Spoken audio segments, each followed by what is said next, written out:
ഇന്ന് ഒരു കേക്കാണ് നമ്മൾ റെഡിയാക്കുന്നത്. ബേക്കിംഗ് സോഡയോ ബേക്കിംഗ് പൗഡറോ ഒന്നും യൂസ് ചെയ്യാതെ നല്ല സ്പോഞ്ച് പോലെയുള്ള കേക്ക് റെഡിയാക്കാം. ടീ കേക്കായിട്ടോ അല്ലെങ്കിൽ ബർത്ത്ഡേ കേക്കായിട്ടൊക്കെ ഇതിനെ നമുക്ക് സെറ്റ് ചെയ്തെടുക്കാൻ പറ്റും.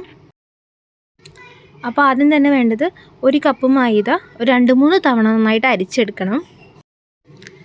അസിസ്റ്റൻസിന് കൂടെ കൂട്ടാതെ ഒന്നും പറ്റില്ല കേട്ടോ. അതുകൊണ്ട് 2 പേര് എൻ്റെ കൂടെ തന്നെയുണ്ട്. അപ്പോൾ 1 കപ്പ് മൈദയിലേക്ക് ആ സെയിം കപ്പിൽ 1/4 കപ്പ് പഞ്ചസാര ഒന്ന് പൊടിച്ച് മാറ്റി വെക്കണം. 4 മുട്ട ഇതിലേക്കായിട്ട് വേണം. അതിൻ്റെ വൈറ്റും യെല്ലോയും നമ്മൾ സെപ്പറേറ്റ് ചെയ്തിട്ട് 2 ബൗളിലാക്കിയിട്ട് മാറ്റി വയ്ക്കാം.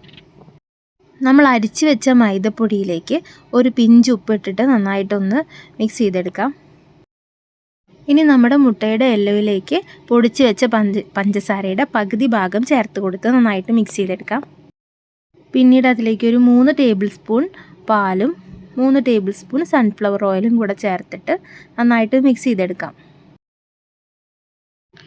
ഇത് നന്നായി മിക്സ് ചെയ്തതിന് ശേഷം ഇനി അരിച്ച് വെച്ച മൈദപ്പൊടി കൂടെ ഇതിലേക്ക് ഇട്ടിട്ട് നന്നായിട്ട് മിക്സ് ചെയ്തെടുക്കാം. ഒരുപാട് തവണ ഞാൻ കേക്ക് റെഡിയാക്കി നോക്കിയിട്ടൊക്കെ ഫ്ലോപ്പായിട്ടുണ്ട്. അപ്പോൾ ഇങ്ങനെ ചെയ്തപ്പോൾ നല്ല കറക്റ്റായിട്ട് വന്നിട്ടുണ്ടായിരുന്നു. അപ്പോൾ നമ്മളൊരു കാര്യം ചെയ്യുമ്പോൾ അതിൻ്റെ ഫൈനൽ റിസൾട്ട് നല്ല രീതിക്ക് കിട്ടുമ്പോൾ നമുക്ക് നല്ല സന്തോഷം കിട്ടുമല്ലോ. അപ്പോൾ ആ ഒരു റിസൾട്ട് ഇതിന്ന് എന്തായാലും കിട്ടും. ഇതേ രീതിക്ക് തന്നെ ഫോളോ ചെയ്താൽ മതി. ഇനി എഗ്ഗിൻ്റെ വൈറ്റ് നന്നായിട്ട് പതപ്പിച്ചെടുക്കണം. അപ്പോൾ ഒരു ബീറ്റർ യൂസ് ചെയ്തിട്ടാണ് ഞാൻ ചെയ്യുന്നത്. ബീറ്റർ ഇല്ലെങ്കിൽ നമുക്ക് വിസ്കി യൂസ് ചെയ്തിട്ടും ചെയ്യാം. പക്ഷേ ബീറ്റർ ആണെങ്കിൽ പെട്ടെന്ന് തന്നെ ഈസി ആയിട്ട് ചെയ്യാനായിട്ട് പറ്റും. അപ്പോൾ നന്നായി പതഞ്ഞ് വരുന്ന സമയത്ത് നേരത്തെ ചേർത്തതിൻ്റെ ബാക്കി പകുതി പഞ്ചസാരയും കൂടെ ചേർത്തിട്ട് നല്ല ക്രീമി ടെക്സ്ചർ ആക്കണം.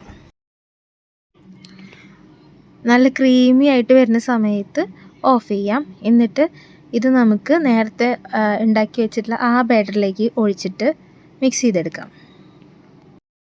ഇത് നേരത്തെ റെഡിയാക്കി വെച്ച ബാറ്ററിലേക്ക് ഒഴിച്ചതിന് ശേഷം ഒരുപാട് നേരം മിക്സ് ചെയ്യാനായിട്ട് പാടില്ല.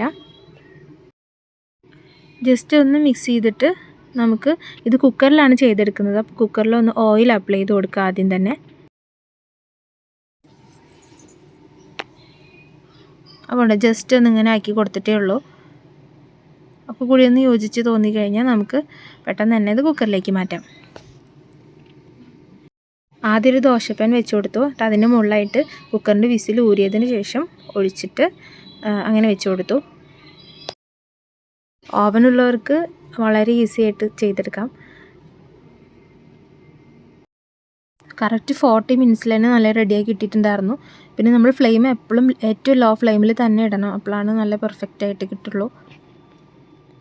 കണ്ടോ? അപ്പോൾ സ്പോഞ്ച് പോലത്തെ നമ്മുടെ ടീ കേക്ക് ഇവിടെ റെഡി.